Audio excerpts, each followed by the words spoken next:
tarde, pessoal. Como é que vocês estão? Vamos falar sobre positivismo jurídico, né? Éden, Hermano, Alex, Eduardo. Olá! Que bom que vocês estão aqui comigo ao vivo, né? Eu já quero deixar registrado aqui que... boa tarde, Tânia. Esta live, ela será reprisada às 8 da noite, conforme eu disse para vocês, tá? Então, nós estamos tendo essa live agora, ao meio-dia, da Liane, Fabiana, mas às 8 da noite ela vai ter reprise para quem não pôde estar conosco agora ao meio-dia. Mas estou muito feliz que vocês estejam aqui comigo, porque essa interação é muito boa. Eu acho que isso faz toda a diferença quando a gente está dando aula, né? Ver os comentários de vocês, interagir com vocês. Então, eu fico bem feliz com essa interação ao vivo. Por isso que eu não queria abrir mão de ter esse encontro ao vivo com vocês. E, pessoal, me organizando para a aula de hoje, né? Eu mostrei para vocês os livros que eu estava consultando, relendo. Boa tarde, Kevin. Para a aula de hoje. Me veio a necessidade de falar para vocês uma coisa muito importante em relação ao curso, tá? E relacionado a essas lives aqui. Então, eu não sei quais de vocês irão adquirir o curso Fundamentos da Filosofia do Direito Contemporânea no domingo, que é quando abrem as inscrições. No entanto, vejam só, me parece que essa semana de lives ela vai ser muito útil para quem está fazendo o curso, no sentido de que vocês revejam antes de entrar propriamente naqueles autores do curso, tá? Então essas lives vão ser disponibilizadas para vocês, e se por algum motivo, né, você perdeu, por exemplo, a live de ontem, seria interessante que você conseguisse rever essa live durante o curso, porque juntamente com estas lives, o curso, e eu estava comentando com vocês isso, ele se presta a ser um guia muito completo de estudo na filosofia do direito, né? Na verdade, se a gente junta o material dessas lives, que a partir de ontem eu comecei a tratar de aspectos teóricos propriamente da filosofia do direito, né? As próximas lives que nós teremos, como a de hoje, que vai ser sobre aspectos gerais do positivismo jurídico, a de amanhã, que vai ser sobre direito natural, a de sábado, que vai ser sobre interpretativismo, vocês, como eu vou falar de aspectos introdutórios, né, desses temas, me parece que essas lives elas já são excelentes introduções ao curso. E por isso que eu estou dizendo que, se você está assistindo aqui essa live, compartilhe com as pessoas que você conhece que podem se beneficiar desse conteúdo gratuito que está sendo oferecido aqui, né? Porque no fim das contas, eu estava conversando, né, nos stories sobre isso, eu gostaria muito de ter tido acesso a esse material quando eu estava na faculdade de Direito. Se eu tivesse tido essa introdução à filosofia, como eu estou tentando dar nessa nossa jornada aí de 7 dias de lives, vocês não tenham dúvida que a minha qualidade no curso seria diferente também. Então, por isso, compartilhem, por favor, através do aviãozinho, tirem print, coloquem nos stories para que essa live chegue a mais gente. E que esse tipo de conhecimento ele seja disseminado, né, para pessoas que não têm como comprar o curso, né? Vai ter gente que não vai poder comprar o curso por alguma razão. Mas essa pessoa ela pode se beneficiar já, pelo menos ter um gostinho com as lives que estão trazendo bastante conteúdo, né? Então, isso tudo para vocês poderem também beneficiar mais gente, porque eu tenho certeza que a internet e as redes sociais, eu tenho batido muito nessa tecla, elas se tratam de uma ferramenta de conhecimento maravilhosa. Na época que eu fiz faculdade, né, então isso faz aí mais ou menos uns 10 anos, que eu entrei na faculdade, né? Eu terminei minha faculdade em final de 2014. Mas quando eu entrei na faculdade, lá no começo, né, em 2010, não tinha isso aqui, né? Isso não era, a gente não tinha como ter aula com professores, né, com uma formação específica.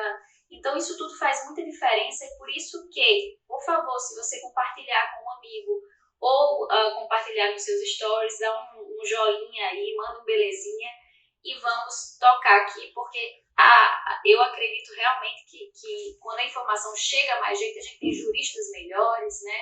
A gente tem uma formação jurídica melhor para as pessoas e eu acredito muito nisso. Pois bem, então vamos falar a respeito do positivismo jurídico. Antes de começar essa aula, eu queria saber, se o Alexandre estiver aí escutando, Alexandre, me avisa, você me autoriza já a falar a respeito da nossa surpresa para os primeiros inscritos no curso ou não? Eu deixo mais para frente. Me diz aí, o Alexandre é o meu estrategista, né? Então ele vai me dizer se ele me autoriza eu já falar da surpresa para os primeiros inscritos no curso ou não. Deixa mais para frente, tá bom? Então não vou falar, pessoal, tá? Não vou falar a surpresa, vai ficar mais para frente. O pessoal está perguntando se o Kelsen era um relativista. Sim, Kelsen era relativista, assumidamente relativista moral, tá? Isso aí não é um título que conferem a ele. O Kelsen faz uma defesa do relativismo moral aberta. Vamos falar sobre isso também na nossa aula de hoje, tá bom? Então, não vou falar surpresa, porque o Alexandre não deixou. Vou deixar mais para frente. Então, vamos lá. Aspectos gerais do positivismo jurídico, né? Pessoal, eu quero começar, então, na verdade, como é que vai se estruturar a nossa live hoje, né? Como é que eu pensei em conversar a respeito desse tema com vocês. Então, começando aqui a falar mesmo do positivismo jurídico. Em primeiro lugar, eu quero trazer para vocês uma visão geral do positivismo jurídico a nível histórico, né? Então, eu quero contar um pouco da história dessa corrente, mas vejam, a história contada aqui não só numa perspectiva histórica tradicional, mas numa perspectiva do próprio desenrolar da filosofia do direito, né? Como é que a filosofia do direito, como é que a filosofia enxerga este desenvolvimento do positivismo. Nesse sentido, eu adoro a metodologia de trabalho que o Charles Taylor usa em um livro, né, fabuloso, que quem me segue aqui já deve ter ouvido falar, eu falar muito desse livro, que se chama As Fontes do Self, a construção da identidade moderna. Nesse livro, As Fontes do Self, o Charles Taylor se utiliza de uma metodologia para tratar dos temas filosóficos, né, que são objeto de estudo dele lá no livro, a partir de uma reconstrução histórica, que é uma reconstrução histórica a nível de história do pensamento, história da filosofia. Então é isso que eu vou fazer aqui, tratando em um primeiro momento a respeito do positivismo. Eu quero contar um pouco sobre o desenrolar dessa ideia filosófica do positivismo, né? Mas não a partir de uma perspectiva historicista que vai levar em consideração uma cronologia de fatos. Mas eu quero que vocês compreendam o desenvolvimento intelectual dessa corrente, para que a gente entenda os seus pressupostos. Então isso vai ser a primeira parte dessa live, né? Na segunda parte dessa live eu vou comentar com vocês brevemente alguns nomes do positivismo jurídico que são relevantes e quero conversar um pouco em que medida eles se diferenciam ou se aproximam entre si. Vocês já sabem que no curso Fundamentos da Filosofia do Direito Contemporânea eu tratarei dos dois autores que eu considero mais expressivos da filosofia, do positivismo jurídico. Então, nós vamos, né, no curso Fundamentos da Filosofia do Direito Contemporânea, tratar muito detidamente, de uma maneira muito profunda, tanto a respeito da obra do Kelsen, quanto a respeito da obra do Hart. Então, a respeito desses dois autores, até porque não é meu objetivo aqui aprofundar nos autores, já que o título da nossa live, né, Aspectos Gerais do Positivismo, é situá-los em relação a uma corrente geral, né, ao desenrolar do positivismo em termos filosóficos, né, enquanto escola de pensamento como um todo. Porque, vejam, quando a gente fala de positivismo jurídico, e esta já é a primeira lição que eu quero que vocês saiam daqui tendo muito claro na cabeça de vocês, o positivismo jurídico, ele se trata de uma corrente ampla, né? É uma corrente que ela tem muitas peculiaridades na forma como ela se manifesta de autor para autor. Então, eu não tenho como falar de um único tipo de positivismo. Por isso, na nossa live de hoje, né, eu quero trazer, na verdade, comentários a respeito daqueles que eu considero que são os traços principais do positivismo. Eu não vou falar aqui, por exemplo, do positivismo jurídico do Kelsen especificamente, ou do positivismo jurídico especificamente do Hart, ou do positivismo do Raz, não. Eu vou falar aqui de aspectos gerais desta grande escola de pensamento, porque esses autores eles se diferenciam entre si, inclusive de maneira muito profunda, né? Então, essa é a razão pela qual a gente poderia até chegar a falar não apenas em positivismo jurídico, mas em positivismos jurídicos.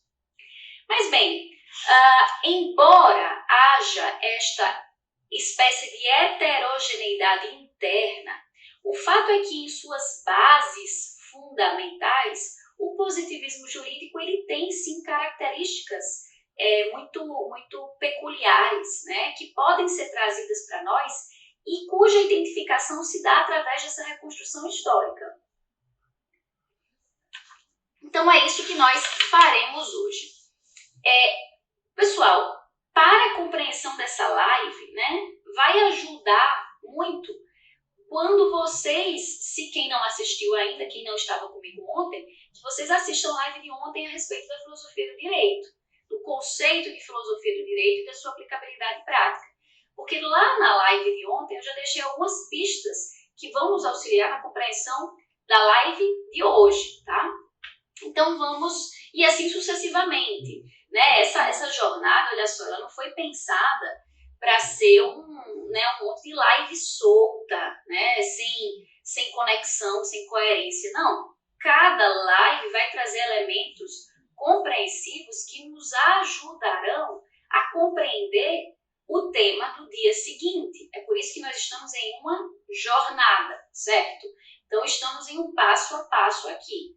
Ontem eu trouxe aspectos interessantes para a compreensão da live de hoje. A live de hoje vai trazer alguns aspectos que vão iluminar a compreensão de vocês da live de amanhã, que será às 8 da noite, a respeito do tema do direito natural. E assim por diante, tá?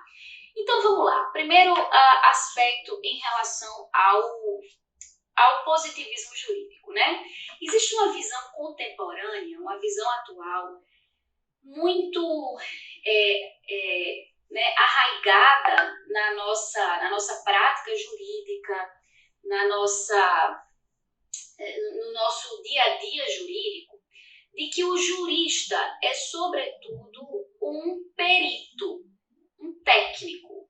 E aí me digam aí se vocês não acham que essa é uma visão arraigada, assim, nas nossas compreensões do direito, né? O jurista como um perito, alguém que domina um conjunto de técnicas, né? Alguém que domina um conjunto de métodos e que vai aplicar esses métodos a serviço da prática, né? Mas vejam, eu não sei quantos de vocês, né, tiveram na faculdade uma aula específica a respeito dos fins do direito. Essa a Poliana está falando, o conceito de operador do direito, né? Esse é um conceito que a gente escuta muito, os operadores do direito. Então, o direito seria uma máquina que nós operaríamos mecanicamente. Exatamente, Henrique também, né, pegou aí a referência ao operador do direito. Mas vejam, pessoal, qual é a questão aqui, né? A questão é que quando a gente se atém exclusivamente à noção do jurista como um técnico, como um operador do direito, nós estamos... Olá, Josué, que bom que você veio hoje. Nós retiramos dele uma reflexão importante a respeito da ideia de causas finais. Olha o conceito de filosofia do direito aparecendo, né, de acordo com o que ele apareceu na nossa live de ontem. O que eu conceituei? Como é que eu conceituei filosofia do direito ontem? O estudo das causas finais e princípios últimos do direito, né? Esse foi o conceito que eu trouxe para vocês de filosofia do direito enquanto disciplina. E aí, vejam só, na medida em que nós enxergamos o jurista, especialmente como um operador, vamos imaginar aqui, vou fazer uma analogia com um operador de trem, tá? Um operador de trem, um operador de metrô, ele não escolhe os fins. Vocês concordam comigo? Um operador lá no metrô, né, quem anda de metrô aqui em São Paulo, vai ver aquele operador lá no metrô, e aquele operador ele não tem autonomia para escolher para onde ele vai levar aquela máquina, certo? A máquina vai, né, para onde foi traçado pela pessoa que fez o planejamento lá das linhas de metrô. O operador ele não escolhe para onde esse direito vai, ele é um operador simplesmente da máquina, ele não faz uma reflexão sobre os fins, né? E aí, essa ideia, né, do jurista como técnico, um perito, é algo muito arraigado na nossa mentalidade contemporânea. A ideia de que basta a nós dominarmos a máquina, né? Basta nós dominarmos a técnica, mas não caberia a nós, enquanto cientistas do direito, enquanto juristas, uma análise dos fins. Há aqui, como vai dizer o Michel Villey, uma exclusão da ideia de causas finais.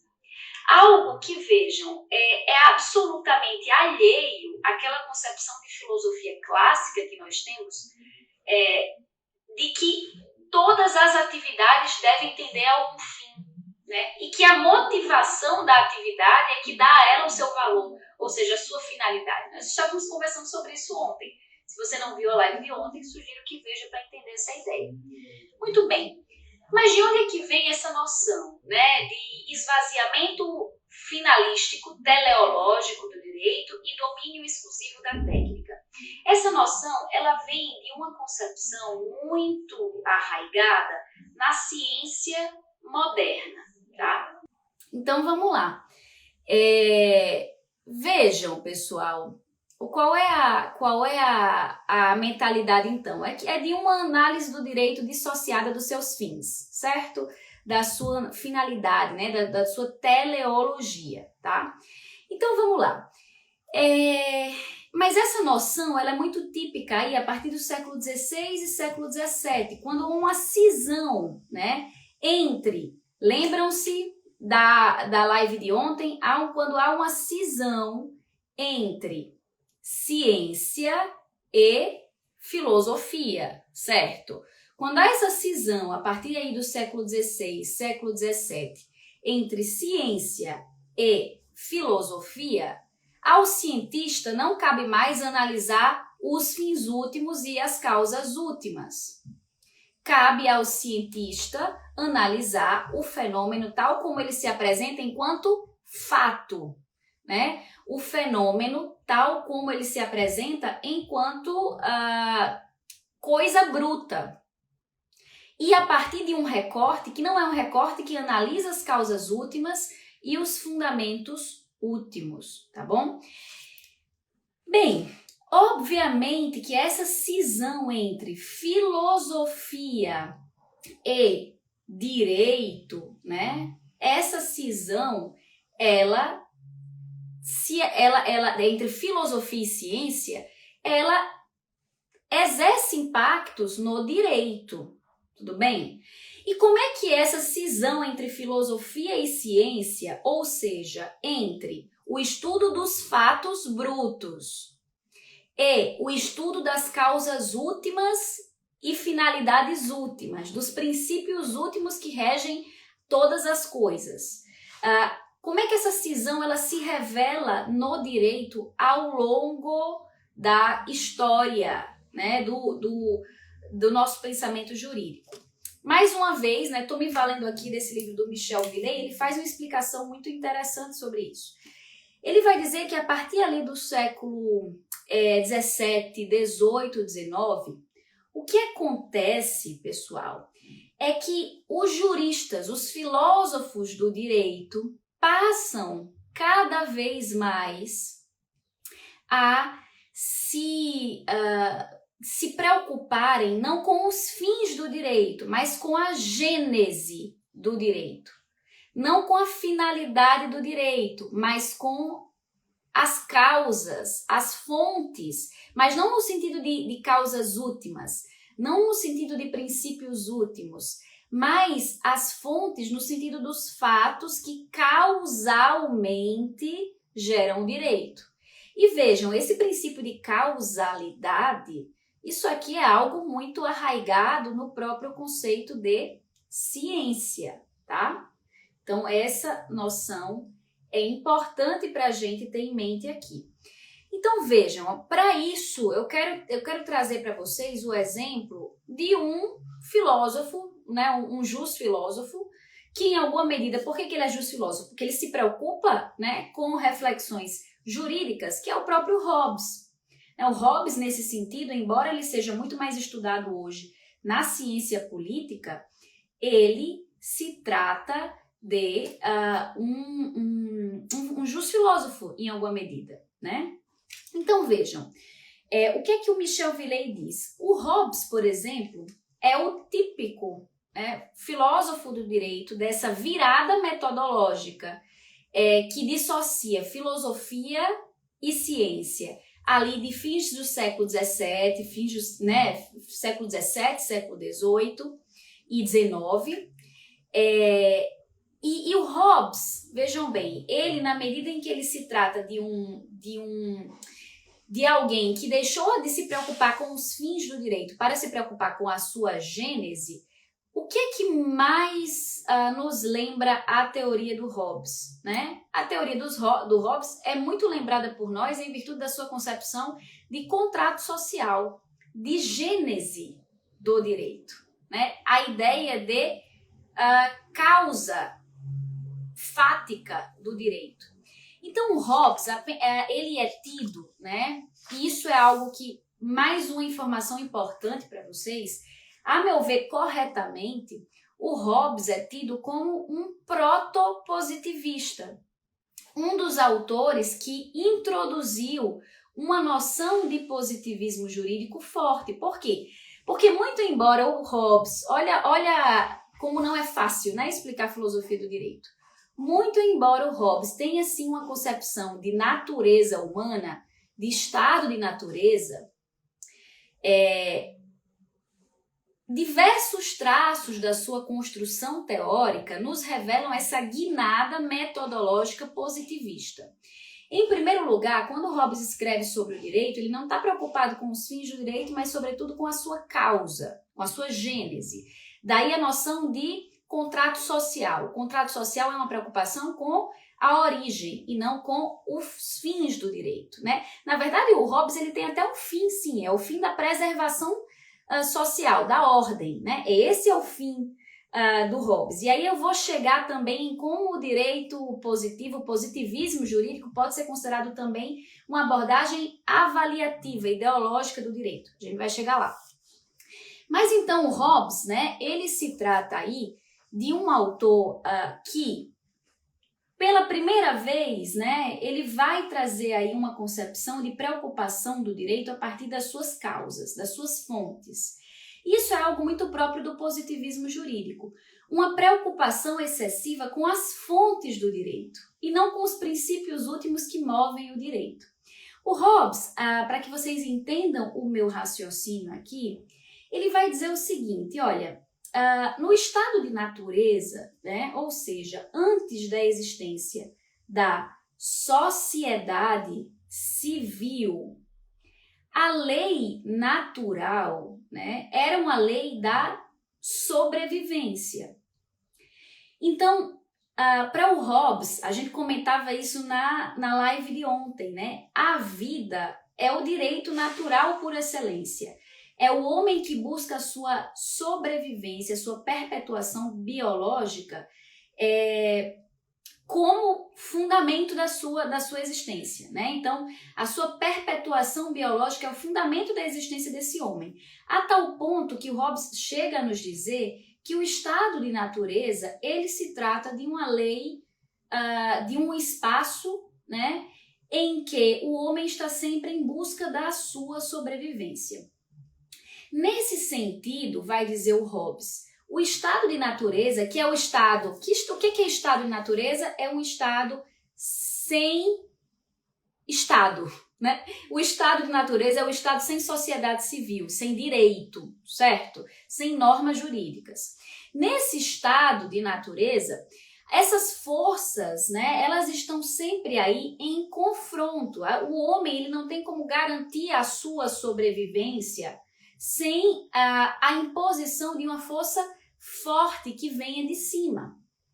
E nesse sentido também, para o Hobbes, não havia obrigação do indivíduo para com a coletividade. Olha só, a noção aqui do Hobbes é de que o indivíduo deveria ter resguardada, né, a sua sobrevivência. Ele iria lutar até o fim para conquistar isso. Muito bem, essa é a noção do Hobbes do estado de natureza.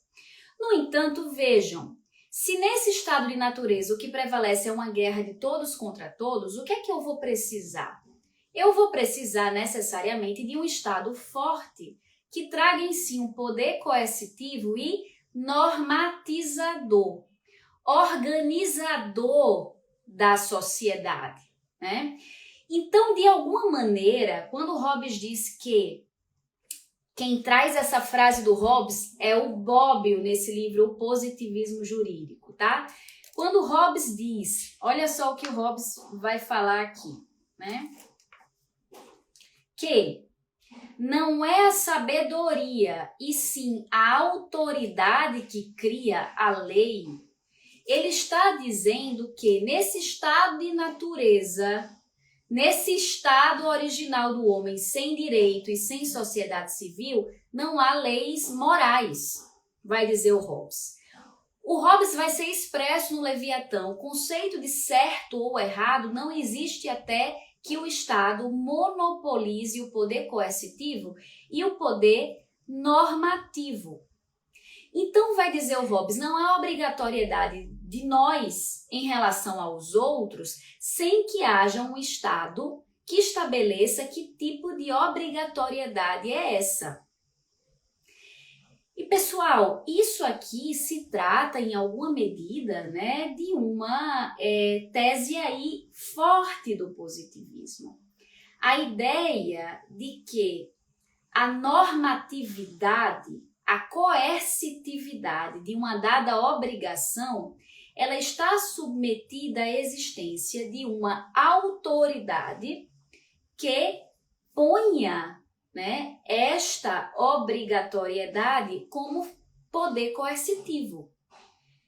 Porque o estado de natureza aqui é visto como um estado de guerra de todos contra todos, em que é difícil eu acessar algum grau de normatividade sem essa coercitividade, porque eu não tenho como garantir a estabilização dessas relações nesse estado de natureza. E essa mentalidade do Bobbio, de certo modo, ela fica arraigada, né, no pensamento jurídico contemporâneo, tá? Então, a ideia de que a criação de leis, né, a normatividade, ela só decorre de uma fonte única. Que fonte única é essa? É a autoridade estatal. Não havia, vai dizer o Hobbes, né, como explica muito bem o Bobbio nesse livro intitulado O Positivismo Jurídico, não havia lei que decorresse simplesmente da ideia de sabedoria, de sapiência. Vamos ler de novo o que diz o Hobbes. Não é a sapiência, mas sim a autoridade que cria a lei. Então não é a sabedoria que cria a lei. Nós identificamos o que seja lei a partir das suas fontes. E com isso, eu preciso que vocês percebam que aqui está uma tese importantíssima do positivismo jurídico, a tese de que o direito se caracteriza, a lei se caracteriza pelas suas fontes e não pelo seu conteúdo, certo? A lei se caracteriza pela autoridade que o cria e não pela sapiência da sua materialidade. Me digam aí, por favor, mandem um coração ou um joinha se vocês estão entendendo o que eu estou dizendo até agora. Ou está ficando muito abstrato. Está dando para compreender isso que eu estou dizendo aqui, fazendo essa reflexão da construção desse pensamento filosófico? Me digam aí, tudo certo?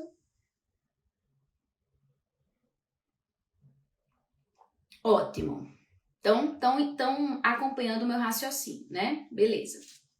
Pessoal, mas vejam, a ideia do Hobbes, em alguma medida, né, é uma ideia que ela coincide historicamente com nada menos do que o surgimento do Estado moderno. Então, na faculdade, vocês devem ter visto isso, ou se não viram, vão ver na disciplina de ciência política, né? Depois você vê a gravação, Rubens. Na disciplina de ciência política, na disciplina de introdução ao estudo do direito, né? Vocês vão ver o quê? Que a ideia do Hobbes, ela é fundamental, né, enquanto instrumento teórico para garantir o surgimento desta instituição chamada Estado moderno. Até aí o fim da Idade Média não havia essa concepção de Estado moderno. A sociedade medieval era uma sociedade o quê? Pluralizada em alguma medida em termos de centros de poder, né? Havia ali uma distribuição feudal, o reinos, mas não havia ideia de Estado moderno ainda. E essa concepção do Hobbes, teórica, ela é muito importante na construção dessa instituição chamada Estado moderno. E olha que interessante, né? Como é que era a aplicação do direito nesse período que nós chamamos de período medieval, né? Ou período dessa descentralização de poder. O direito era sobretudo aplicado por quem? Pelos juízes da localidade, né? Que acessavam as regras jurídicas, as normas jurídicas que deveriam ser aplicadas ao caso, a partir de uma concepção de razão, de racionalidade que aplicava o direito ao caso concreto, né? Então havia aí uma mentalidade de que ao jurista caberia acessar as razões para decidir o caso concreto, bem ao estilo daquele conceito clássico de direito de Aristóteles, né? Justiça seria dar a cada um o que é seu dentro das peculiaridades contextuais, circunstanciais. Percebam que o positivismo jurídico ele muda completamente essa imagem do direito. Aqui nós passamos a ter uma progressiva saída do direito do âmbito desta racionalidade prática para um âmbito das suas fontes, a partir das suas fontes autoritativas, né? Da autoridade estatal. Então isso aqui é algo importante para a gente ter em mente enquanto construção teórica. Mas não só. Eu quero chamar a atenção de vocês para uma outra coisa. Eu dizia para vocês que uma marca, né, o positivismo jurídico, ele não pode ser dissociado do desenvolvimento da nossa mentalidade moderna mesmo, desse desenvolvimento daquilo que a gente chama de filosofia moderna, né, e do desenvolvimento das ciências modernas, que em alguma medida interferem, impactam diretamente no papel que a filosofia assume na modernidade. Então, em alguma medida, o positivismo, né, ele vai ser visto agora enquanto uma proposta. Como é que o positivismo ele é visto pelo seu autor? Aí eu nem estou falando propriamente do positivismo jurídico, né, do positivismo jurídico. Aí eu estou falando do positivismo jurídico enquanto teoria do conhecimento, tal como ela é concebida, por exemplo, pelo Augusto Comte, né? O que ele era em consonância com essa dissociação da modernidade entre filosofia e ciência? que nós já estamos conversando sobre isso há alguns dias, né? Na verdade, o positivismo se trata de uma proposta de aplicar as questões humanas, aplicar ao trato dos assuntos humanos um estudo dos fatos brutos do mundo. Então, a ideia de que nós podemos aplicar às questões humanas o mesmo tipo de método que nós aplicamos para as ciências dos fatos brutos, como a física, a matemática. É claro que isso exige uma qualificação, tá? Porque, olha, se a gente vai ler, por exemplo, o Kelsen, eu vou mostrar isso no curso, o Kelsen não está querendo aplicar exatamente a metodologia da física, da biologia para o direito. Não, o Kelsen não é bobo, ele sabe que o direito é formado por um objeto próprio chamado norma jurídica, que por isso funciona mediante uma abordagem teórica diferente, é claro. Mas no fim das contas, o que é que eu estou querendo dizer? É que o positivismo ele se trata de uma proposta de extração de considerações valorativas, extração de considerações éticas para análise das questões humanas. Como se essas considerações éticas, isso é próprio do positivismo jurídico, quem for assistir o curso vai se aprofundar nisso também, sem dúvida nenhuma, estudando Kelsen, é próprio do positivismo a ideia de que a ciência não consegue se ocupar de valores, tá?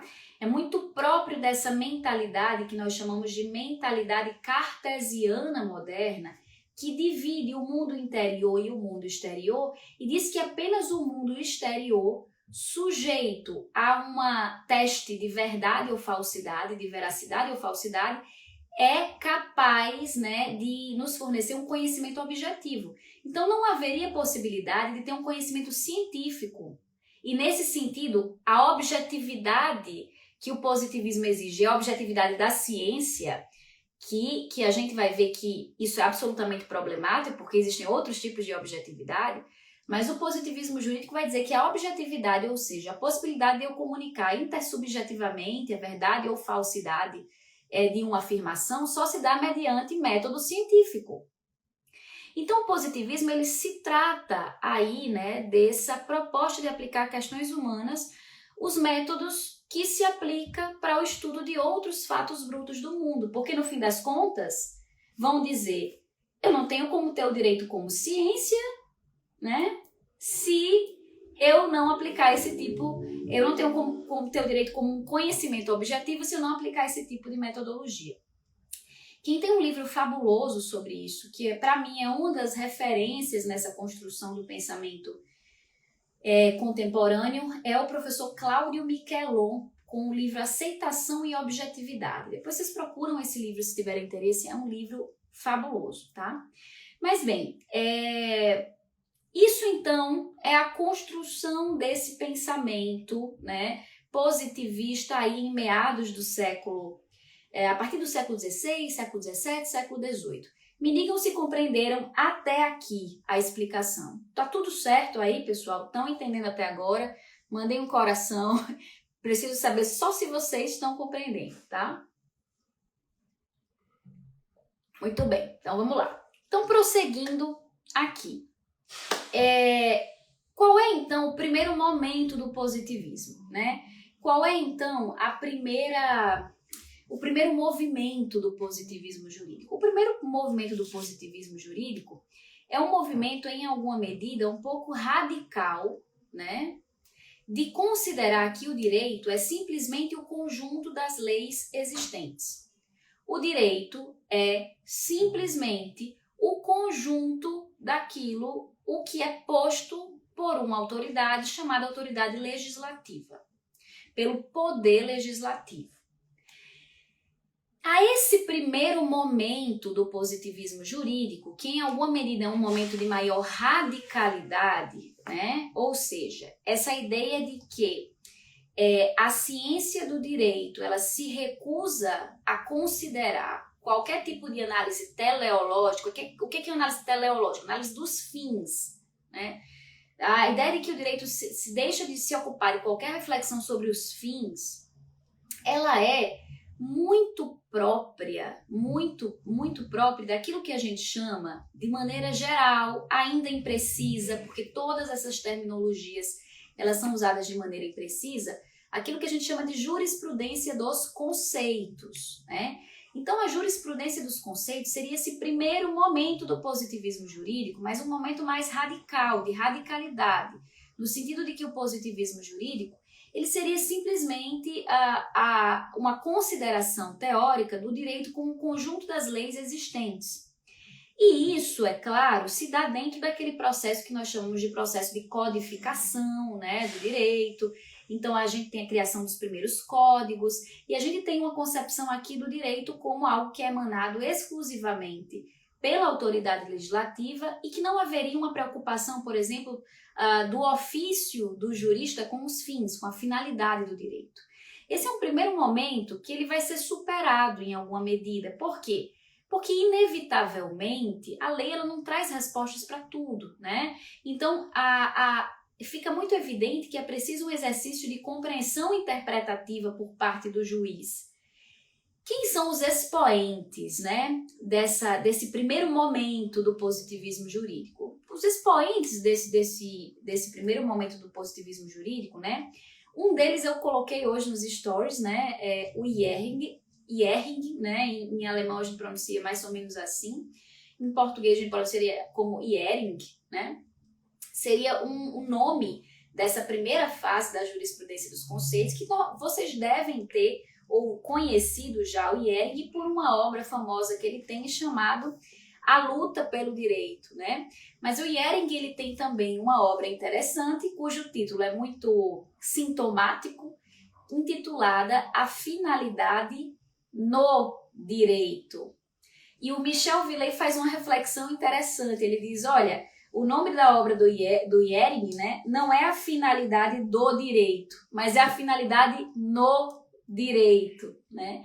Então, o Jhering a princípio, seria um dos representantes desta corrente do positivismo jurídico, né? E essa obra dele, né, A Luta pelo Direito, né, o combate pelo direito, na verdade, seria uma abordagem do fenômeno jurídico exclusivamente como o direito como produto das forças sociais em jogo contraditórias que criariam o direito a partir de um ato de vontade, né? Mas que isso não faria uma análise a respeito dos fins, é a crítica do Michel Villey em torno do Jhering, tá? Então, nesse caso, o direito é visto como um fato acabado, que vai ser estudado pelo cientista como o cientista estudaria, por exemplo, uma rocha, certo? Como um geólogo estudaria um tipo rochoso. O direito estaria ali como um fato acabado que é dado para nós através de uma autoridade constituída.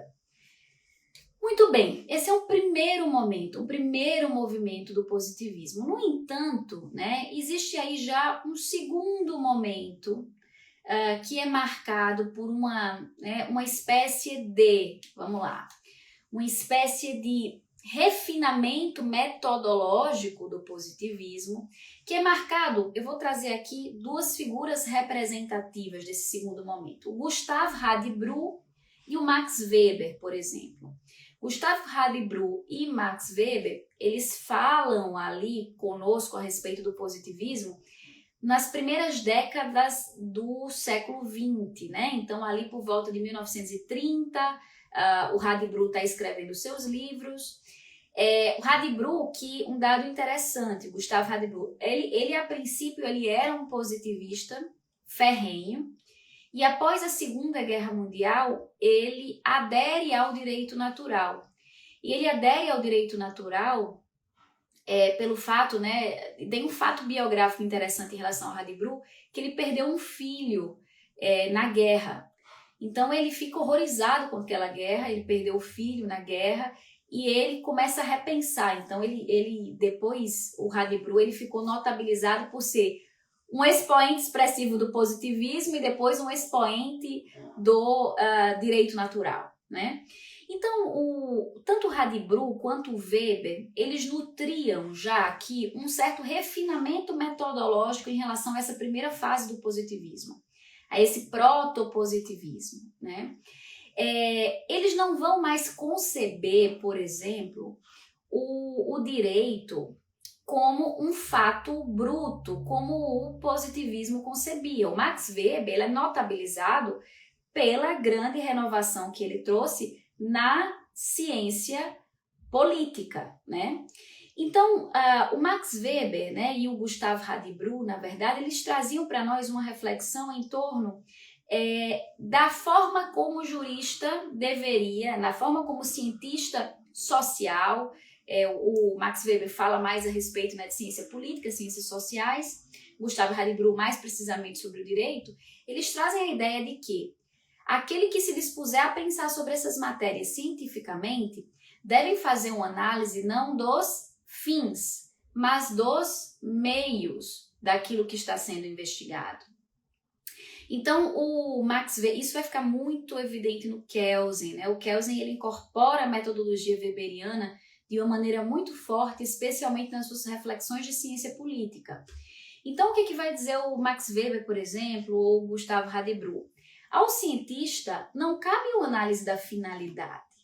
Não cabe uma análise, por exemplo, vai dizer, vamos utilizar aqui a metodologia weberiana. Eu não tenho como afirmar que um valor social específico como a igualdade ou a liberdade seriam valores substantivos superiores. Mas eu tenho como analisar se a proposta metodológica vamos pensar o seguinte, do cientista social ou do cientista político é adequada ao alcance desta finalidade, certo? Então a análise aqui é causal entre meios e fins, eu não estou analisando mais os fins do direito. E essa seria aí uma fase intermediária de preparação, né, e de incorporação de instrumentos metodológicos que culminariam. E esse é o meu argumento, e é por isso que eu escolhi o Kelsen para começar o meu curso de Fundamentos da Filosofia do Direito Contemporâneo no primeiro módulo. Esse refinamento metodológico é o que permite o surgimento, né, da teoria pura do direito. A teoria pura do direito, que não se trata do nome apenas da principal obra do Kelsen, escrita e publicada em 1934, o livro A Teoria Pura do Direito, mas Teoria Pura do Direito, que é o nome do pensamento, né, da escola de pensamento do Hans Kelsen dentro do positivismo jurídico. Então, Hans Kelsen, lá no começo do século XX, ele vai adotar grande parte dessa metodologia weberiana, no sentido de que ao jurista cabe a análise do meio e não dos fins, né, do objeto jurídico, e vai incorporar isso dentro da sua teoria positivista. Só que vejam só, o que eu quero chamar a atenção de vocês aqui, pessoal. Isso aqui é um ponto fundamental. Tudo isso que eu estou falando, né, todas essas nossas discussões aqui, elas só existem, só são possíveis porque esses autores estão partindo de uma perspectiva, né, filosófica que vai excluir da análise do material direito a sua reflexão valorativa. E por que eles excluem essa reflexão valorativa, moral e ética? Ora, eles excluem essas reflexões valorativas, morais e éticas porque eles não acreditam que é possível encontrar objetividade a nível ético. Então, o Hans Kelsen, alguém perguntou para mim logo no começo da live, né? Professor, o Hans Kelsen é um relativista? Olha, o Hans Kelsen, ele era um relativista assumido, tá? Assumido. E ele não tinha nenhum problema em se afirmar relativista, porque dizia o Hans Kelsen, né? A minha função enquanto cientista é analisar aquilo que pode ser comprovado a partir dos métodos da ciência. Como Hans Kelsen não nutre qualquer tipo, né, de inclinação a achar que valores morais eles podem ser objetivados, né, ou seja, transmitidos intersubjetivamente entre os sujeitos com um grau, né, de validade científica, então ele tem que excluir da sua análise do direito considerações de tipo moral. E aí, nesse sentido, o que a gente percebe? A gente percebe que o direito, ele não se trata simplesmente, o positivismo jurídico, ele não se trata simplesmente de uma teoria do direito neutra de pressupostos morais. Não. Ele parte de um pressuposto avaliativo muito evidente, que é o pressuposto avaliativo ético, metaético, para usar uma expressão de um livro que eu citei ontem, né, do professor Arthur Ferreira Neto, esse livro intitulado Metaética e a Fundamentação do Direito, de que a abordagem ética, né, que eu posso fazer do direito vai caber exclusivamente a filósofos, mas que isso não é tarefa do cientista, porque eu não tenho como atingir objetivamente esse tipo de desprendimento valorativo que a ciência exige, né, sem adentrar em uma perspectiva ideológico subjetivista. Então o Kelsey, ele quer o quê? Desvincular o direito disso que ele acha que é algo muito perigoso, que é esse estudo dos valores que para ele estão sujeitos à subjetividade. No curso Fundamentos da Filosofia do Direito Contemporâneo eu aprofundo isso, eu mostro como o Kelsey chega a esse relativismo, né? De onde é que ele vem. Mas por hora, o que eu quero deixar para vocês, então, é, além desse panorama histórico do positivismo, desses principais autores que foram marca desses três grandes momentos, né? Um momento de radicalização que a gente chama de jurisprudência dos conceitos, depois um momento que eu estou chamando para vocês de refinamento metodológico, que vem com Harry Bru, vem com Max Weber, e de ápice dessa metodologia, né, com Hans Kelsen, só que vejam, a gente tem uma virada ainda posterior que vem com Herbert Hart, tá? Então o Hart, eu nem vou comentar ele aqui, porque ele é um autor sui generis. O Hart, ele vai trazer para nós todo um novo esquema metodológico de abordagem do positivismo, que só quem fizer o curso vai saber de que modo o Hart ele consegue dar mais refinamento à própria perspectiva do Hans Kelsen, por exemplo, né? Do John Austin, que é outro nome do positivismo.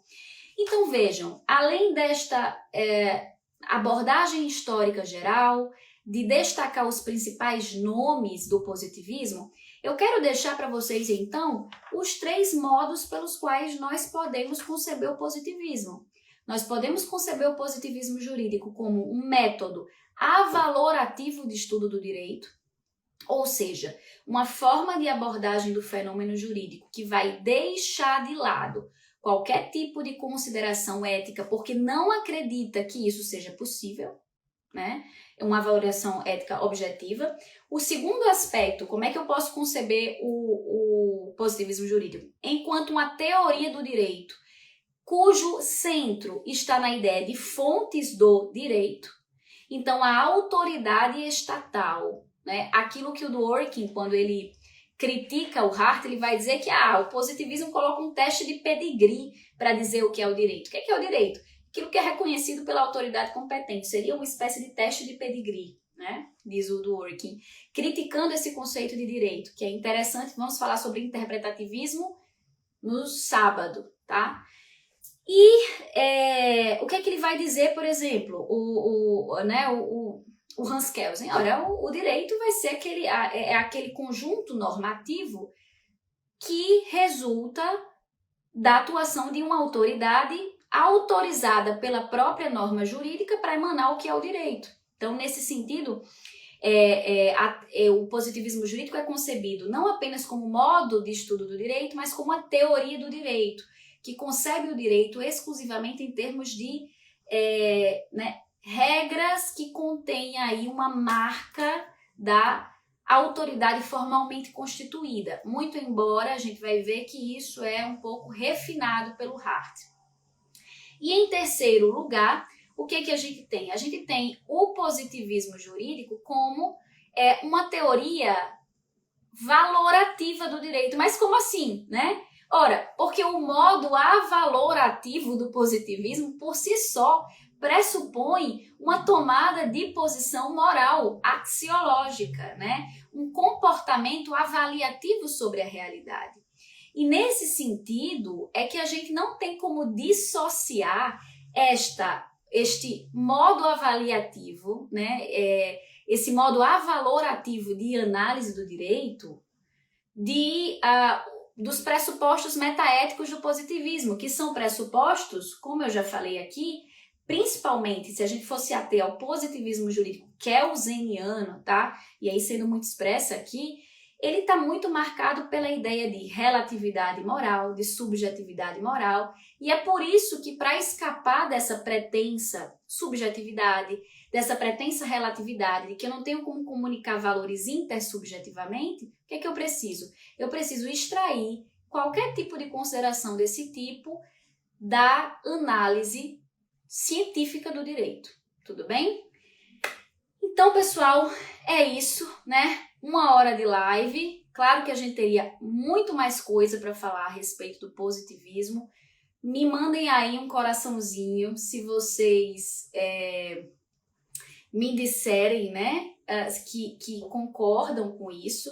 Kevin está perguntando, é a moralidade do status quo, né? Kevin, boa pergunta. O Bobbio, ele vai dizer o seguinte, que o positivismo jurídico ele tem 2 visões possíveis sobre ele.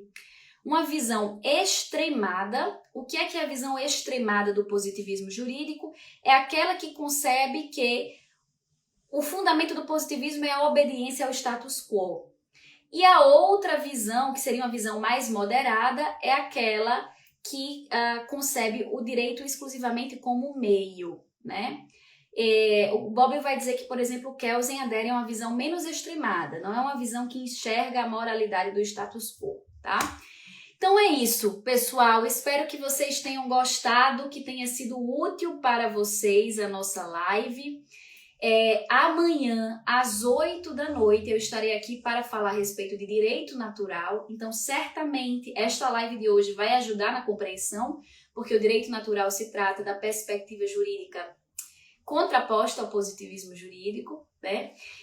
Lembrando a vocês que quem adquire o curso adquire todas essas lives e eu espero vocês amanhã, então, às 8 da noite, sexta-feira, com Filosofia do Direito, para falar a respeito de direito natural, os aspectos históricos gerais do direito natural, tá bom? Muito obrigada, deem print, compartilhem essa live e depois, né, eu vou fazer aquela postagem no feed hoje à noite com uma frase representativa da live para vocês me dizerem o que vocês acharam, que ideias vocês tiveram a respeito do positivismo jurídico. Então, é isso. Muito obrigada pela presença de todos e até amanhã. Tchauzinho, pessoal!